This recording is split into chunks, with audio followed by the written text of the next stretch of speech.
There was plan for this winter to have things better, but all those plans were put on ice when the budget cut was announced, unfortunately. Quebec's Federation of Specialized Physicians, the FMSQ, is urging the Quebec government to put an end to recent budget cuts in healthcare, which they say are ultimately compromising the accessibility and quality of care for patients. We feel that the relations between Santé Québec and the ministry are complicated.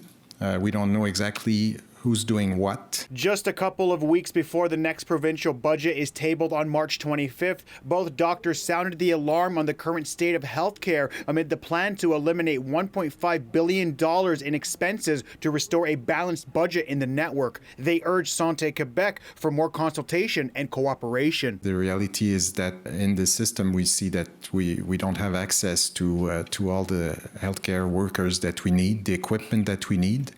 And so we're going the wrong direction. Dr. Oliva noted various issues from medical professionals being fired to the suspension of purchases and non-renewal of equipment. Numerous other examples are the postponement of surgeries, lack of access to rehabilitation, and gaps in the monitoring of patients with chronic illnesses. We see real impacts on the patients, and the government initially told us that the 1.5 billions of cuts would not affect patient care, but that's not what we see, and we see that since last time we spoke, it's getting worse. In a statement to City News, Santé Québec says the analysis of the measures proposed by the institutions to achieve a return to budget equilibrium continues. Santé Québec is carrying out this exercise while trying to minimize the impact on patients. Since the Federation's last press conference in December, which called for a moratorium on budget cuts, they say the impacts have been significant. When the influenza season comes, it's the month of the year where we need extra resources. There's not more